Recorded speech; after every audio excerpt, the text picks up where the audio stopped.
platform to develop content. Okay, not as a let's say DB, but it is an application content development platform.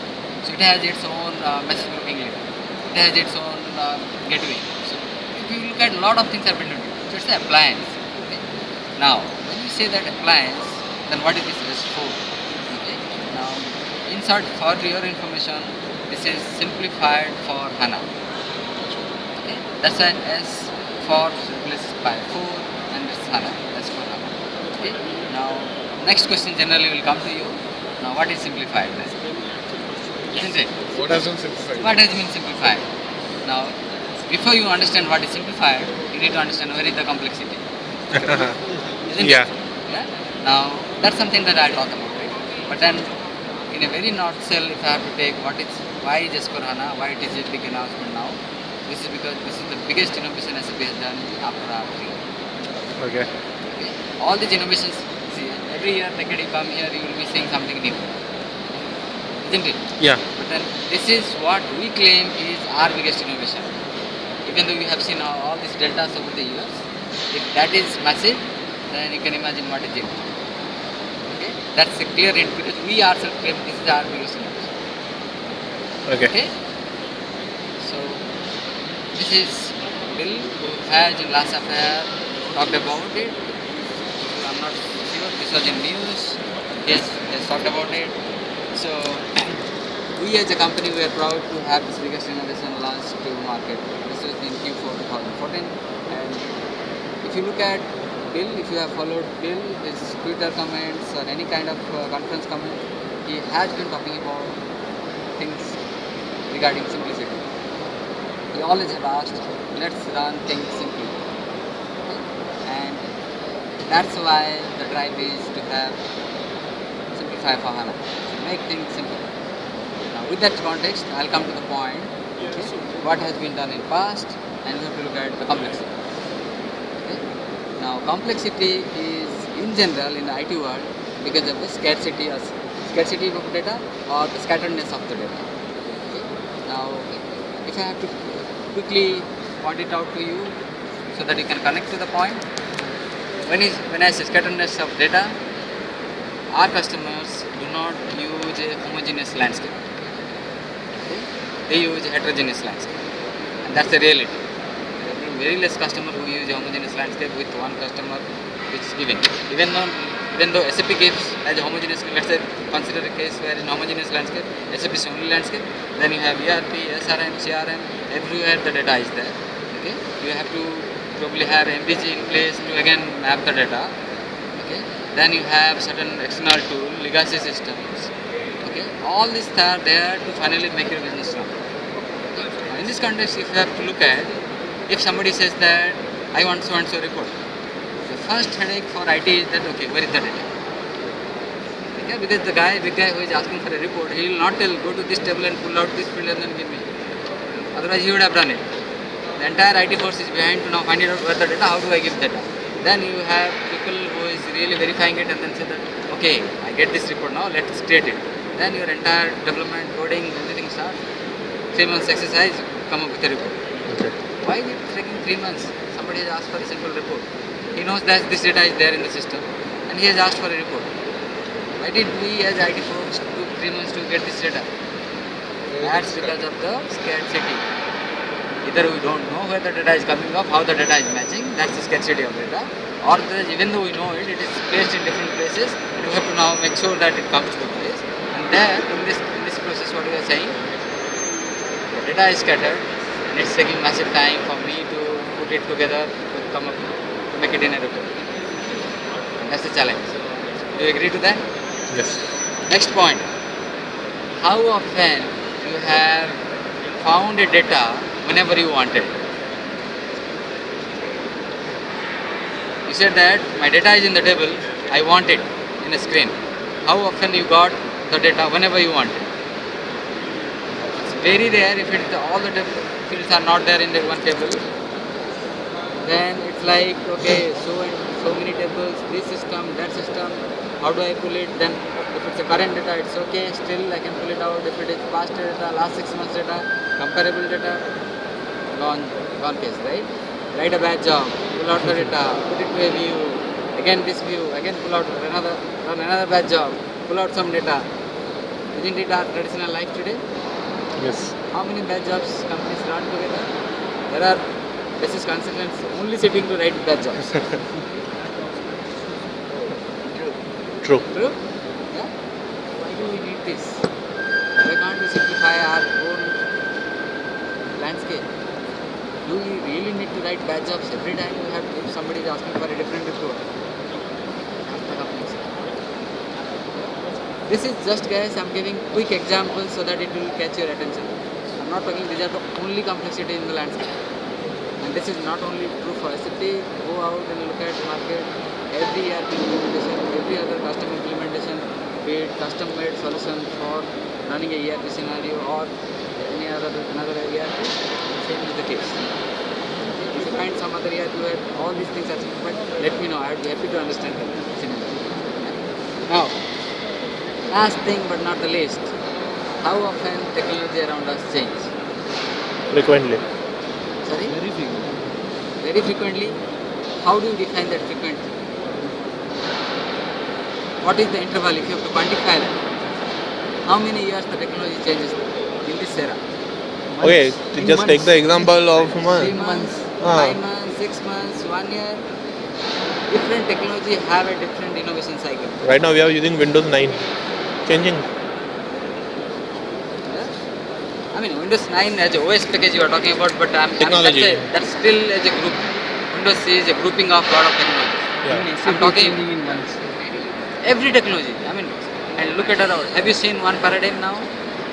The proprietary technology is going out. Okay? The proprietary technology is going out. Any technology, new innovation that you talk about around the world, what is behind? The open world is behind. Yeah? The open source is behind. There is an open source consortium where many people, many different minds, great minds coming together, coming up with the idea. Somebody is doing a quick prototype and then immediately it gets pushed to a product. Okay? So the product matures by using this technology and underneath there is a workforce and it's not about only my proprietary, my IP which is protecting that. No more individual IP which is protecting the technology. Okay? And that's the reason why the technology is even running much more faster. For whom? For whom? For us. Right? Us in the sense I'm not talking about SAP, for the entire IT community. We benefit from each other's innovation. For example, just if I have to take the example of JavaScript, HTML5, yeah? Anything that you talked about. All these are just not evolving because one guy has started it and then he is keeping his IP rights and saying that anybody who uses me, you need to give me royalty. It doesn't exist. Talk about jQuery of the world or anybody, D3s of the world, or anything in the today's context. Take it to Angular, Node.js, whoever. Look at who is behind. Look at the consortium, the forum who is contributing to that. It's unlike in the past where some company came up with a proprietary technology and said that this is my novelty and you have to learn and use it. Otherwise you don't have any other option. That era has gone. Now having said that, isn't it not hitting us every day? Because I have created a UI, I have created a view, I have given it to my end user. And the end user has been using it and tomorrow he says, hey, what is this screen? I want that. Look at that screen. So beautiful. Why can't you give me that? Yeah. And he is fair in asking that. Isn't it? We get irritated because why is this blogger asking me every day? See, why is me asking me, showing me an iPhone and saying that why can't my application look like this? He's not wrong in that at that point in time. What customer is asking is right. And of course, we are here to serve customers. So if a customer is asking for a case, we have to do it. Probably tomorrow he is coming up with a 4-inch screen. Day after tomorrow he will come up with a 7-inch screen and say that give me the application here in 7-inch screen. And you have to again start writing code for it. This is what is happening.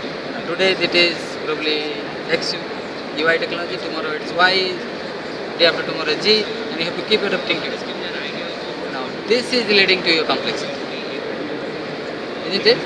All of you agree on that? And what is the cost of this complexity? I don't have to tell, the number is here. And that's not our number, it's not SAP's number, This is a number which is driven by Global Simplicity Index, and they claim every year the world is losing close to 237 billion dollars. Okay, which is closely 10% of their entire ID cost. That number is not a small number. If you pull out Fortune 500 report, net worth of companies, totally 4-5 companies, net worth is that number. Meaning we could have created 5 different companies by this every year. Who could have run the business far better for people. Right? So that means there is something here to simplify. That's exactly why we are saying that we have to simplify our things. And hence there is a cause to simplify things for business, and that's only possible now today with SAP's domain is with HANA. Okay? And that's why HANA comes into picture. And this is a journey that we didn't start today, we started 4 years back. Okay? So how did we start and what is the history for that? 2011 when we launched SAP HANA, people said, oh, SAP has come up with another DB, they want to kick out other DBs from the market and all that stuff. All the rumors, you would have heard about it, but the intention was not that. Okay? Intention is to simplify things which is not possible with the existing DB technology. Okay? Then people said that, okay, you claim and you say that you can run things faster. I have a BW currently, I have a BW running which has, let's say, 4 trillion or 7 trillion of data set. Can you run it and give me which case it runs faster? He said, okay, challenge accepted. Here is the case. He said, okay, BW runs on HANA, live customers running on it. Okay. Then said, oh, you guys have said only you have made a case only for BW. Can it run even transaction? We said, okay, challenge accepted. We have a use case where it runs both OLTP OLAP together, business would on HANA. Okay? And people said, oh, you can run that? Okay. Now, if that is done, what else? What next? Because you guys are kicking everybody out in the market, but it's just that you have replaced DB. You said that you have innovative DB, you have just replaced. What's on top of it? Then we said, okay, it's not enough. Still everything remains as is, right? I have a traditional IT investment and I'm putting it together and I'm still running it. Then we said, okay, challenge accepted, we'll simplify even further. So what we did, we said, okay, let's do a pilot because we cannot do overnight, we can't change anything. So we said last year Q4, again if you look at 2014, 13 end, so it's pretty much a close time. Then we said, we'll come up with a use case and then we'll prove you what it can do. So what we did, we have simplified the finance part of it. Okay, the core finance of ERP where it is simplified. So the first part is simple finance for HANA. Okay, that is last Q4, we have live customers already on it. Now if you ask me, what is the big deal now? What is simple finance? What is simplified? Now probably here if you look at all this segregation, indexes, views, reports that we have been talking about, taken out. Okay, finance guys who have done this closing period stuff, yeah, month end reconciliation, guys, those are history. They don't exist anymore. You don't have to have consultants sitting together to do that overnight. Okay, your month end closing reports you have to prepare, accounting reports, regulatory reports that you have to do. You don't have to take the data, do a batch job, do a different system, adjust it and then prepare a report. No need of it. Okay, for CFOs, if they have to run a transaction today, they will, for example, let me give an example. There is a request, financial approval request which has come for let's say 70 million. Okay, and this guy will have, as a CFO, he has to think 4 times, do I approve it now? Before approving, what he needs as a common sense is, do I need to put what is my OPEX? Do I have really that amount of money to even approve this work order or this request? What he will look at, he will say, okay, do I have a money? And do I have a system where it gives me that information instantly? No. What he has to do, he will ask someone, run some batch reports, give me a report where how much my money is standing today before I take this decision. Now if I take this decision, what is the impact on my cash balance? Can I still operate for another quarter, 6 months and all that? So these are all quick questions, common questions which come to CFO's mind. Okay, now in order to do that, you will think twice, probably he will say that, okay, you have started, workflow triggered, wait for the workflow to reach to you. Probably wait for a week or 2 weeks, so based on experience, based on fastness of the company, you will wait for that. Okay? Now here is the case, what we are saying, it is all simplified and everything is on the tip of your finger. Any information that you want, it's already there. Before you take any decision, you already run a simulation. Okay, you do a quick analytics on that. Okay, the number is on your fingertips.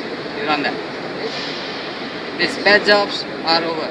Month end closing period, you don't have to wait anymore. Done instantly. Any transaction you do, taken care, done instantly. These are the innovation which has come. Now, this is what has been done for S/4HANA. We have piloted it up, it is in market, we have live customer on that. What next? Okay. Now, many people say, ask what next? We say that now next, a real big thing is coming, which is S/4HANA. Now, it is no more limited to only finance domain. It is for everywhere. Meaning, when I say everywhere, simplification will touch ERP, SRM, CRM, SCM, all these core business suite. So business suite will be simplified and HANA, and by end of this year you will have it in one place. So the simple logistics would also be better. It will be fun. You mean to say that Right.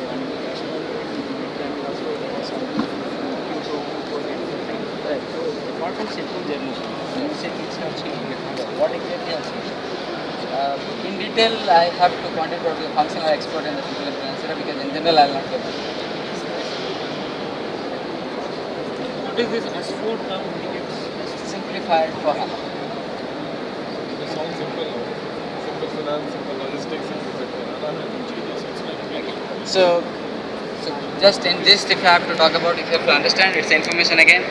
If you say S for HANA, does it apply to only finance? The answer is no. It is going to it's going to be applied for all kind of industry, all sectors, all kind of roles. Nobody is neglected.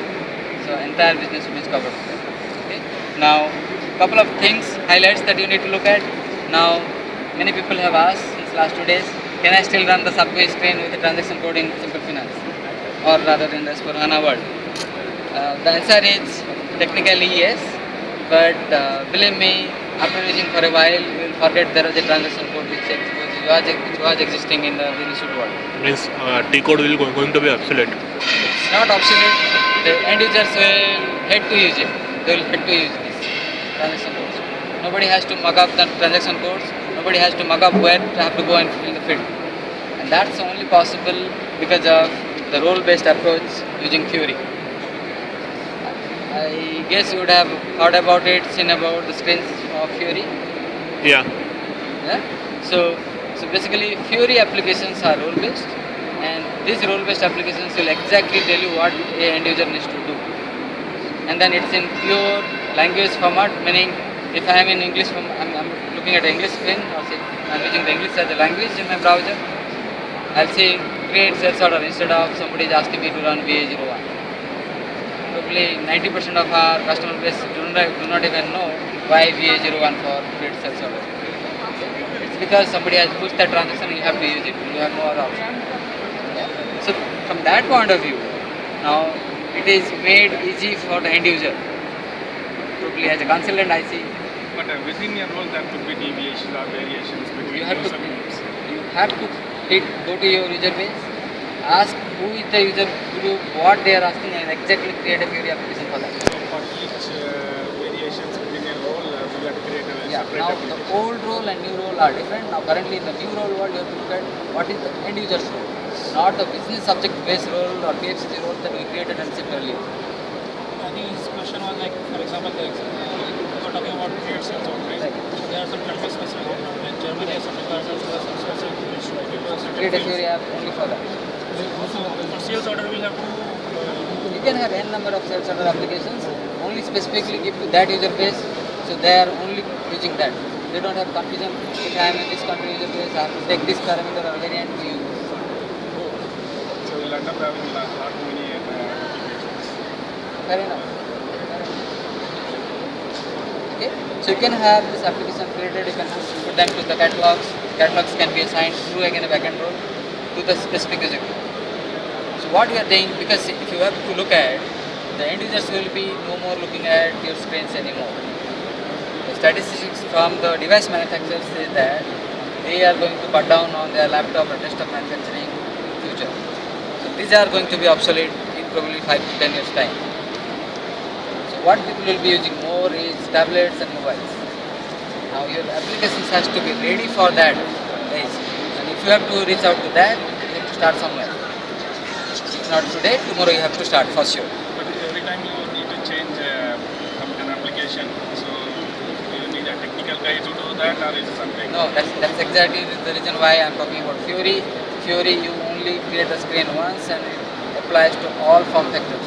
So tomorrow it's a 7-inch, 13-inch, 12-inch or 2-inch screen that comes up, Fury is going to adjust that. No, that's one thing. The screen size is Yeah. one thing. But the other thing is that some additional fields or additional information that are required due to various reasons. So we need to add that into the screen. Yeah, you can enhance. So now today what For do we that do? you need a technical guy, or it will be. Okay, two parts to it. Don't mind if I take that question. The extensibility concept that you are touching upon here, Fury has a very beautiful extensibility concept. Now, extensibility in principle would be cutting into two parts for me. One is the data provider, so that's in the form of services, and then the UI extension. The data that is coming, I have to fit into the screen. So UI extensions. UI extensions, generally you will be able to do with WebID, which is again a graphical tool. So it's very easy to map and then adjust in screen. Hardly probably half an hour if you are a WebID, you have used it, probably use it for a month or so, and then half an hour you can extend the screen. The screen is ready. Okay. Now, the little difficult part, or probably if you are not a web consultant, which will take your time, is you have to create a service. Now, that's the OData service that you have to create, and there you have to map your fields, what are the extended fields. Even then, if you are a service creation expert, just in hours time you are done. So the next screen Fury app is extended within hours time, and then it's rolled out. But again, every customer will have their own rollout time, their own project plan. So that those are like, I'll say the PMP or project rollout specific timeline or gaps that you have. But technically, you can do it. So for create sales order, if I have 10 different versions, so I Right. have to go and do the change in each of those versions. If it mandates you to do, yes. Are we not doing that today? Right now, it's create sales order is only one G-code, right? We one later time on is it will be like 10 countries. No, but then you have created multiple variants for different region, different country implementation and all that. Isn't it? And then it's the same. Even though I'm using it, I'm a German user, I don't have this India specific secrets in my screen. Yeah? So that's something that we are taking it out, which is unnecessary. Take it out, make the screen simple only for the user, so that he is not bothered about anything else. The end user has to do only business, and then he can put his time to something else, productive. That's the intent. Okay. Now, moving on. Next thing is what Valve is rather customer is asking is for the digital connectivity. Meaning everybody wants all the data or anything wherever he is supposed to work with, any place, anywhere connectivity. Now that is something that is possible if you have the mobility integrated to the solution. Okay. Today, if you ask me, is that possible? Yes. But again, in a roundabout way where you have created the mobility solutions, okay, whether you have implemented SMP or any third-party vendor tool, created this SMP screens to some other screen, and then you have given VPN access and then it's connecting from somewhere. Still possible. But then we want to simplify that. Again, use Fury, connect to it any place, anywhere. Even better if you have a cloud solution, if you have taken a cloud license for that. So you don't have to even come through this. Directly through cloud connector, SSH connection, you are into the system. That's possible. Yeah? And the third thing is simplification of data model. When you talk about data model simplicity, a few minutes before I was talking about, a lot of things are simplified in the new world with the possibility of HANA. Meaning aggregates are taken out, batch jobs are taken out, intermediate views are taken out. So everything is in a flat data structure or table in HANA today, and you can massively simplify. This massive simplification helps you in running reports faster. Okay? So that's the context. Okay? I have a very basic question. Let's say now currently when you say that your ERP runs on HANA when there are cases. So in that case you still have the aggregates and all. Does that in No aggregates. Aggregates are completely out. So it is only on the runtime. It's runtime. So because HANA has the capability to massively run when trillions of records instantly. So if you take some 5 trillion, 6 trillion records and then you say that give me aggregate of all these records, it will give you in sub-seconds. So is it So like you don't have to aggregate something to get the data. And then it's annotation based, so the moment you put it, it knows that here I have to aggregate and give the number. So any level, any sub-record level, let's say country level, let's say regional level, or location level you want to aggregate, it automatically doesn't give you sub-second response. So if you think your whole ERP is based on HANA, Yes. so then if you just go back to the first screen, the source maps, so in this one, you still had your ERP on HANA. No, the 2013 when Business Suite powered by HANA was launched, Right. the ERP as is was put on HANA. So it still runs, but then the aggregates are still there. Okay. Because that's a DB to DB movement. People asked whether HANA has the capability to take the load of any other DB, the proven DB of 40 years, 30, 40 years, whatever DBs we have used, whether HANA is capable of doing that. We said, challenge accepted, give you that. Okay, it's about building confidence of the customers community. Okay? If people disagree to the fact that HANA cannot do this, there is no point in taking it further. Once it is proven, we say that okay, now this is done, let's move next. What is that choice of deployment that's like the last one? Here? So it's one, yeah. Choice of deployment. On-premise cloud. On-premise or and I'll come to cloud. that. Hold on. I'll come to that. Okay, so what is the unique value proposition for from S/4HANA? Okay, that's something that you need to take away, because if you have to consult to your customers, or even though internally if you have to discuss, this is something that this is very basic that you have to talk about or discuss about, and we want that to happen. Right? Because the more you understand, the more you debate, the more questions will come up, and you will get your answers. First thing, your business model will change. Now, that's a big statement. Now, why the business model will change? Because there is a new possibility which is possible, because if you do things faster, you have some emptiness somewhere, right? And then you have to innovate your business model. Okay? So your business model has to change, or rather will change, because you have more free time to do something more. Okay? And in that context, what I want to say is the connecting to people, structure, unstructured way of doing business will merge now. Because unstructured data will also come and pumped into HANA, so that you have more capability to even read into the unstructured data to even make business decisions. Okay? Next, your network. Now, business network is a reality today. When we agree to that or don't agree to that, it's a reality. It's hitting our or knocking at our doors. Talk about any business. B2C, E2 e-commerce is hitting on our doors. Traditional, conventional way of doing business is going out. Now, if you have to support that, the business model is to improve. Okay, that's one. Now, decision making. Decision making is no more wait and watch and take a decision. It's instant. And that's again powered by HANA, so that any information that you want to make a decision is available to you. So you as a decision maker, your information is at hand. So you take better decision, informed decisions. No more depending on the decision that you took, because you didn't have data available and in a hurry you have taken a decision. Okay? Next one, business processes, much more simplified. Okay? The reason being, all these workflows we have put in because of the Lacuna technology. That has to go out. And then you probably take a much better work action in between to do business.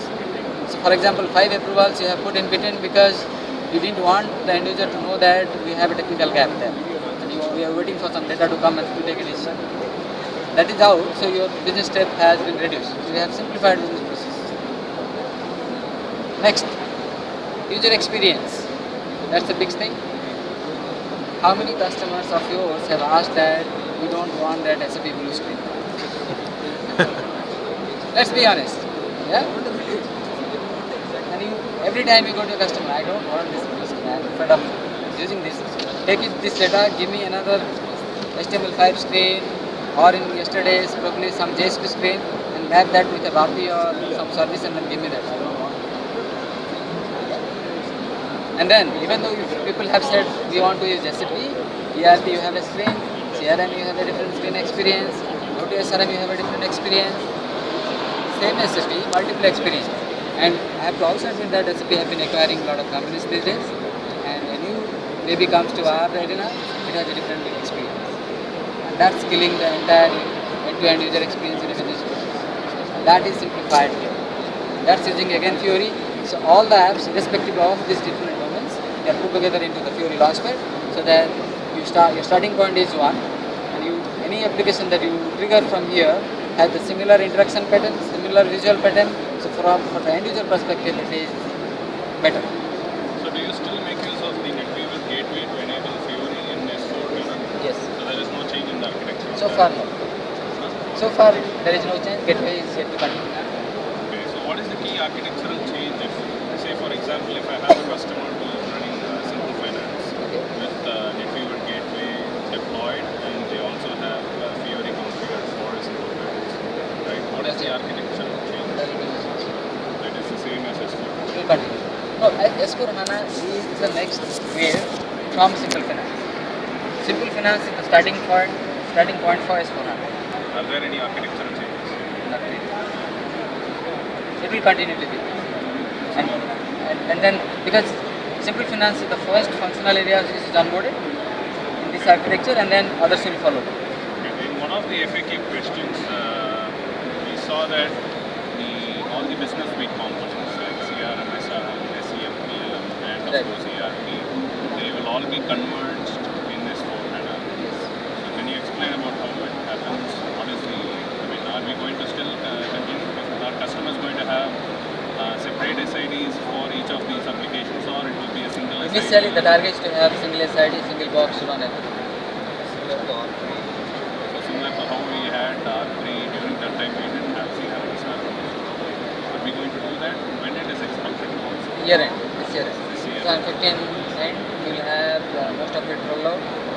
That because our development is in process now for that.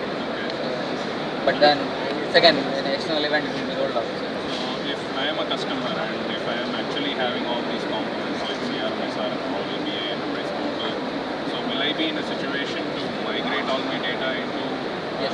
this single instance? And again, architecturally, are we going to have single database for all these, or Yeah, there will the be target is to have single database underneath to run everything. So the whole idea of doing this is simplifying the customer landscape. Currently we have several databases, several rollout, regional rollout, we have different boxes again, they are connecting to each other, we have federation in place to run this. That is going to be simplified with Simple. That's the target, but then as you said, big customers might have their own limitations and probably different variations of implementation might come.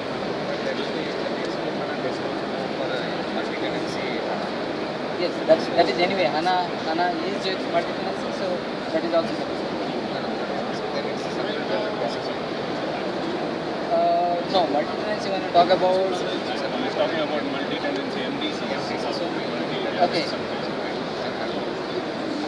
of course, from a, I mean, not every customer will be able to say that I'll be putting everything into one box, but I'll have still have something. That will be also. What is SAP's recommendation? Are we going to have multiple databases? I mean, or are we the going to whole have target is to simplify the landscape. So first, recommendation would be to have one. The problem is our customers, the moment S4 HANA was launched, customers start asking questions like what is S4 HANA, what is the architecture, what do you need to go to? I know. I mean, this is a burning questions everybody is having at this point in time. But then, in reality, S4 HANA only first flavor is launched out as Simple Finance. You have experienced, I guess you have already experienced it. Now, next is yet to follow. So unless until it is rolled out, I can't even give you a